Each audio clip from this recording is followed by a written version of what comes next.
Hola amigos, de nuevo Diana Ríos aquí en cabina para hablarles ahora de Walt Whitman.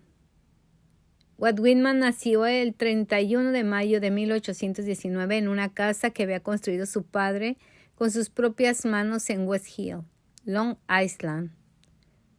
Fue el segundo de los 9 hijos de Walter, carpintero, y de Louisa Van Belsor Whitman. Tanto la familia por parte de su padre como la de su madre llevaban al menos 150 años en América. Cuando contaba 4 años se trasladaron a Brooklyn. Estudia hasta los 10, después trabajó como aprendiz en una imprenta y como chico de oficina en un bufete de abogados. Pero enseguida se cambió a un periódico en donde comenzó a ascender en diversos empleos. Hojas de hierba, la gran obra. Esta es sin duda su gran e indiscutible obra maestra, la que sentó las bases de la poesía moderna americana y que despertó por igual admiración y escándalo. Corre el año 1855, Whitman tiene ya 36 años. Con anterioridad ha publicado una novela, su única novela de hecho, Frank Levans, en la que plasma sus ideas sobre la templanza, habituales entre los círculos cuáqueros de Estados Unidos. Whitman promovió al menos en su primera juventud el movimiento por la templanza, que conminaba a la gente a abandonar el alcohol, un vicio peligroso que conllevaba grandes perjuicios morales y de salud. A pesar de ello, tenemos constancia de que el poeta bebía, especialmente vino de Saúco, que le fascinaba especialmente, por lo que debemos creer que sus ideas respecto al consumo del alcohol variaron a lo largo de su existencia. Pero volvamos a Hojas de hierba. Desde un principio, Whitman fue muy consciente de la magnitud de lo que tenía entre manos. Y es que el poeta se veía a sí mismo como una especie de Mesías, alguien que iba a remover los cimientos en los que se basaba la poesía tradicional y que traería, en consecuencia, los tan necesarios vientos renovadores. Esta dilatada visión de sí mismo que poesía el autor no iba muy desencaminada respecto a la realidad, y es que verdaderamente Hojas de hierba representó antes y un después en la poesía norteamericana. Por otro lado, en los poemas de Hojas de hierba se incluyen pasajes relacionados con la libertad sexual, que en su momento fueron tachados de pornográficos y le valieron el rechazo de gran parte de la puritana sociedad americana. En una ocasión, cuando trabajaba en la Oficina de Asuntos Indios del Departamento de Interior, para completar las míseras ganancias que le reportaba la poesía, el nuevo secretario del Interior lo despidió al enterarse de que Whitman era el autor de obsceno poemario.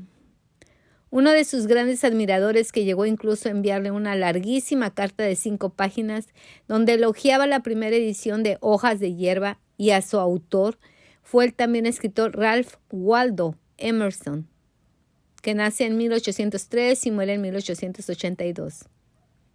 Desde entonces se convirtió en su principal valedor.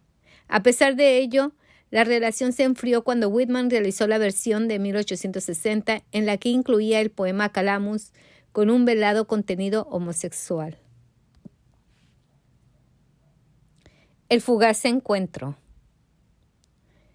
Cuando uno vuelve la vista a la cara más morbosa de la historia de la literatura, a veces sorprenden las relaciones que se establecen entre algunos escritores. Hay encuentros tan fugaces que son muy poco conocidos, encuentros de una noche loca de sexo sin ataduras ni compromisos, como la que posiblemente tuvieron Walt Whitman y Oscar Wilde. Aunque se admiraban mutuamente, no se conocieron en profundidad, lo que no les impidió compartir sábanas durante unas cuantas horas, como relata Neil McKenna en su ensayo La vida secreta de Oscar Wilde. En enero de 1882, Oscar Wilde inicia una gira de conferencias por todo Estados Unidos. En principio, cabría pensar que el puritanismo del país no encajaría bien el excéntrico modo de entender la vida del dandy irlandés, pero al hacer la primera parada en Nueva York, una ciudad más cosmopolita y abierta de miras, Wilde entró con buen pie en el nuevo continente. Como su siguiente destino era Filadelfia, Wilde no dejó pasar la oportunidad de visitar a Walt Whitman, que vivía cerca de Camden, en Nueva Jersey. Wilde, que conocía y admiraba no solo la poesía de Whitman, sino al personaje que había detrás. En ese momento tenía 28 años, era joven, alto, delgado, bien afeitado, elegante y estaba en pleno apogeo de su estética más lánguida. Whitman, por su parte, tenía 63 años, aunque parecía mucho mayor, sobre todo a consecuencia de su larga y tupida barba blanca y de su desaliñado aspecto.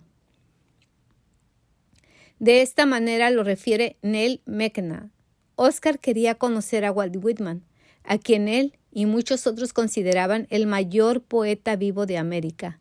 La poesía de Whitman hablaba del poder de la amistad y del amor entre los hombres, sobre todo entre los hombres de la clase trabajadora, y resumaba homoerotismo desesperadamente. Así que Wilde aprovechó que el prestigioso editor John Marshall Stoddard conocía a Whitman para concertar una cena con el poeta en su residencia de Camden. Wilde, educado y humilde, se presentó de la siguiente manera: «He venido ante usted con los que se han conocido casi desde la cuna». Y no era para menos. Según le contó Wilde a continuación, su madre le había leído Hojas de hierba en voz alta cuando no era más que un niño. Más tarde, Stoddard describiría el encuentro de esta manera: «Después de abrazarse y presentarse como Oscar y Walt, hablaron de hombres, de lo insípido que era el amor de las mujeres y de lo que los otros poetas, en concreto Swinburne, tenía que decir sobre sus gustos». Whitman abrió una botella de vino de Sauco de su cuñada y entre ambos escritores dieron buena cuenta de ella. Una vez acabada, Whitman le propuso a Wilde que subiera a la tercera planta para estar más íntimos. Al ver la situación, Stoddard, con mucha prudencia, se ofreció a darse una vuelta y a dejarlos solos durante una hora, a lo que Whitman respondió que no se sintiera obligado a volver en una hora, que podría dejarlos solo incluso 2 o 3 horas. De lo que ocurrió en ese íntimo encuentro no se tienen muchos más detalles, pero no es difícil de imaginar. Unos días más tarde, Whitman concedió una entrevista al diario Philadelphia Press, en la que describió su encuentro con Oscar Wilde con esta franqueza. «Una de las primeras cosas que me dijo fue que lo llamara Oscar. Esto me gusta mucho», me dijo, poniendo su mano en mi rodilla. «Me pareció un gran muchacho. Es tan franco, abierto y varonil. No veo por qué se escriben tales burlas sobre él». Wilde fue todavía más explícito al describir la reunión a su amigo George Ives con estas palabras recogidas en su diario: «Aún tengo el beso de Walt Whitman en mis labios». Walt Whitman falleció el 26 de marzo de 1892 en Camden, Nueva Jersey. Sí, el 26 de marzo de 1892 muere de bronquitis. 3,000 personas acuden a honrar el cadáver. Ya no es Walter Whitman, un hombre inseguro e inestable, sino el poeta de América. Nunca se despejarán las incógnitas sobre su vida. Bebía a escondidas a pesar de sus filipicas contras el alcohol. Era misógino. Practicaba el amor que no osa decir su nombre. Decía la verdad cuando se refería a Hojas de hierba, advirtiendo: «Camarada, esto no es un libro. El que lo toca, toca un hombre». Hojas de hierba no es la autobiografía de Walt Whitman, sino la del poeta que arrojó las virtudes y los pecados de los Estados Unidos sobre su espalda. Como creador fue un gigante, como hombre, un divino impostor. Amigos, me despido con un beso, un abrazo y un apapacho donde quiera que se encuentren. Su amiga Diana Río les dice hasta la próxima. Gracias. Beso.